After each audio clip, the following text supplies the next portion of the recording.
Matthew's message, September 30, 2013. With loving greetings from all souls at this station, this is Matthew.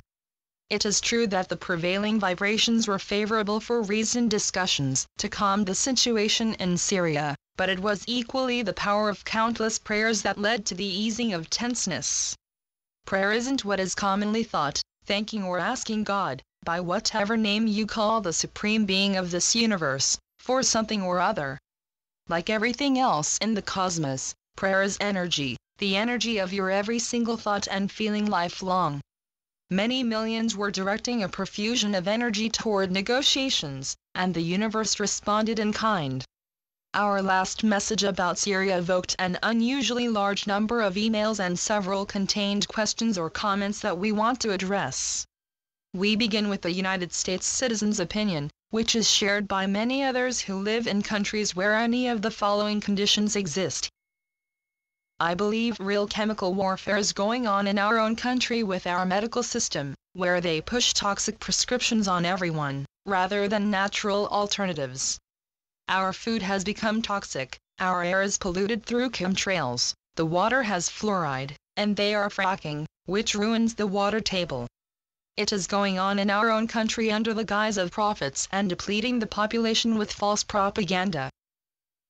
It is lamentable but true that many practices and products that are injurious to you and your homeland planet still are there in abundance. Visualizing Earth within golden white light and focusing your thoughts and feelings on that purity is prayer. You know the power of prayer. Actions such as signing petitions, donating to organizations working toward the ends you want, or actively participating in those efforts supports your intention to help create the world of your vision. Are the Illuminati behind the massacre of the Syrian people? While it is so that for 2 centuries or so Illuminati agents have initiated uprisings in numerous countries specifically to start a civil war, the vibratory levels in the energy planes through which Earth has been moving have empowered citizens en masse to rise up against intolerable conditions. And, once a rebellion is underway, there is no need for further Illuminati involvement. One side's deeply rooted sense of obligation to avenge what was done to their ancestors or to defend their religious or cultural beliefs is reason enough to fight passionately for what they feel is a vital cause. In the case of international conflicts, Illuminati have instigated major events to inflame the populace, and the offended nation willingly wages war against the proclaimed offender. Eventually it will become known that one such event was the commonly called 9/11. The call is to patriotism, but always the underlying intent has been to enrich the producers of war machinery and retain or expand Illuminati control. Is Assad an Illuminati? What about the dictators in African and Latin American countries and North Korea? Were Hitler, Mussolini and Stalin Illuminati? For various reasons none of them are, or were. In some cases, dictators have been put into position by the Illuminati, but once firmly in power, they don't need assistance to maintain control over their citizens. The Illuminati require the energy of fear to keep refueling themselves. Tyrannical regimes generate an enormous amount of fear, thereby serving Illuminati needs extremely well without any effort on their part. The high death toll in countries with brutal rulers is aligned with the Illuminati goal to reduce the world's population, and all wars serve that same purpose. Because greed, not only ruthlessness, is a motivating force shared by despots and the Illuminati, there is the other side of this coin. In countries with an abundance of natural resources, dictators may cooperate eagerly with the Illuminati owners of multinational corporations that have what the dictators do not: equipment, experienced management and engineering expertise to develop the resources, and both partners profit handsomely in these kinds of arrangements. If a country's ruler resists an Illuminati proposal or attempts to oust their stronghold, their agents incite an uprising and install a willing puppet as the country's new leader. Let us give you an example with current relevance. The animosity between the United States and Iran began 30-some years ago when the Illuminati ousted a resistant leader and installed their brutal puppet, Shah Pahlavi. When the Iranians overthrew him, he was first given asylum in Panama at the order of the U.S. government and later was flown to the States, despite Iran's request that the Shah be sent back to that country to stand trial for his crimes against the people. The history of the United States that is marked by self-serving intervention in other nations' affairs actually is the work of the Illuminati, whose influence in that country began with a few individuals in the nascent government after the colonies won their independence from British rule. The clincher, so to say, came later by means of the Federal Reserve System, the Illuminati's private banking consortium and its tax collection arm, the Internal Revenue Service, which jointly brought the U.S. economy to its knees quite some years ago. Bribing, blackmailing or threatening members of Congress and other government agencies became commonplace, and so did lobbyists for Illuminati-controlled organizations and corporations. Did U.S. President Obama threaten Syria with a strike because he's in collusion with Big Oil? No. President Obama needed leverage to persuade the Assad regime to stop the use of chemical weapons, but he never wanted the situation to reach strike point. Contrary to the publicity about the frosty relationship between him and Vladimir Putin, as one reader wrote, the new Cold War behind-the-scenes talks about Syria were underway between U.S. and Russian diplomats well before the highly publicized negotiations started. Neither of the country's leaders wants to be militarily involved, neither wants chemical weapons to be available to any group, and both are sensitive to the humanitarian aspect of Syria's war. Heart and soul, President Obama is dedicated to the mission that the highest Universal Council asked him to undertake, to bring unity and peace to your world. We know that many people perceive him considerably differently from what we have told you, and for the benefit of new readers, we offer a very brief recap of happenings. When the Council devised the master plan for Earth's golden age, they expected all the evolved souls who wanted to be major players in the ascension process, an evolutionary undertaking unique in speed and scope in this universe, to hold to their agreements. Some agreed to play heavy roles to provide conditions that would enable the majority of people to complete chosen experiencing and wind up third density karma. When those souls' missions were completed more than a decade ago, they refused to honor the rest of their agreement, to join the light forces. They had become captivated by their power at the peak of the Illuminati network and they continued fomenting unrest and suffering whenever and wherever they could. Thus, the soul that embodied as Barack Obama inherited seriously unsettling national and global situations that never would have come about if those souls had adhered to their agreements. But they didn't. Consequently, he stepped into the presidency at the peak of adverse environmental and economic conditions, wars, random violence and stockpiles of lethal weaponry. And throughout his time in office, the Illuminati have fought his endeavors to reverse those situations. While he has made many decisions under duress, never has he worked in collusion with the Illuminati. It is the opposite. He has been making every effort possible to bring to an end the remnants of their global control. So it is natural that their agents have disseminated lies about Obama and his intentions as part of their counter-offensive to thwart any reforms that are greatly needed in his country and the world.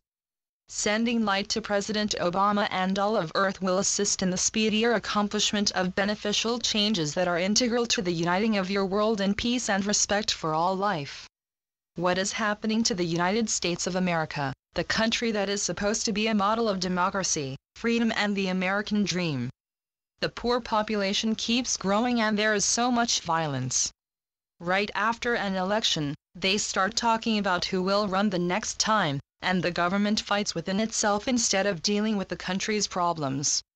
What is happening in the United States isn't unique to that country, it is going on in stages around the globe. You are in the process of balance being restored to Gaia, Earth's soul, to her planetary body, and to her residents. As we mentioned earlier, your world is about 10 years behind the time when situations such as war, gross disparity between the wealthy and the desperate, and haggling governments would have ceased. Absolutely reconciliation of sides in all issues where conflict reigns is coming, but at this moment, the vibrations that evoke the best and the worst of attitudes and behavior still are prevailing. That is why political extremists are at their zenith in the U.S. government, and sadly, there is a great deal of violence. Some are rooted in intolerance or fear of religious, ethnic, racial and philosophical differences. Some are due to the emotional and mental damage sustained by war veterans. And a few individuals are acting under mind control, either by Illuminati programming or the negative influence of omnipresent violent entertainment. It is the same elsewhere. Witness the recent hostage situation in Nairobi, suicide bombings, random mass shootings, and other seemingly senseless killings and violent outbursts. Mainstream media makes certain that you know about all of those sensational incidents wherever they happen, but they aren't telling you about the myriad successful accomplishments, from villages on up to global, that are immensely heartwarming and encouraging evidence that reforms are underway. However, the media are giving you snippets of the big picture, so to say, that are the effects of the best becoming more prevalent, such as the easing of tensions over Syria. Pope Francis is sincere in his proclamations. The Iranian government's belligerence is thawing. And the United Nations, rendered virtually impotent by the Illuminati, is starting to make strides in its organizational purpose. Not all that many years ago, the preponderance of energy generated by Earth's residents was fear-based. Now, the billions of good persons, only a few are not, are responding in accordance with their passion to help right wrongs wherever they are. Change rarely starts at the top and filters down, it starts at the bottom and flows upward, and this is happening throughout your world. Emails to my mother let us know that many of you felt heartened by our recent messages wherein we enumerated some of the myriad ways that love light is bringing about changes for the well-being of peoples everywhere. The downside, if you will, is that along with the wondrous effects of that abundance of energy comes impatience for dramatic differences. Our beloved Earth family, you are transforming your world. Even with the ongoing assistance of our universal family, an undertaking of that magnitude can only be achieved incrementally. In Earth's energy field of potential, all manner of benevolent changes are gaining momentum in accordance with thoughts, feelings and actions increasingly focused in light-filled directions. Your light is opening hearts and minds, helping to heal those who are sorrowing, bringing closer the day when Earth once again is a paradise. And that brings us to the email from a reader at Rakendra Center in the Philippines, which we include by permission. The way to dispel darkness is to let the light through. Light, light, light in action. To negotiate from the heart, radiating light, love and peace makes motives transparent and can bring about a meeting of minds for the common good. This is with direct reference to peace through negotiation to resolve the conflict in Syria. Peace is not related to war as we understand and express it. Peace is a state of being existing as itself within everyone, although it seems that it is not being given a chance to express itself pervasively somehow. While the varied perspectives and expressions of human tendencies may impulse and express as war, destruction, etc., among some of us, these can be rendered impotent or refocused as creative good by the strength of the desire for peace in many of us. Peace reigning in the hearts of everyone is our goal, not the stopping of violence and atrocities to others and ourselves, which will surely stop or get transmuted or transformed when peace prevails.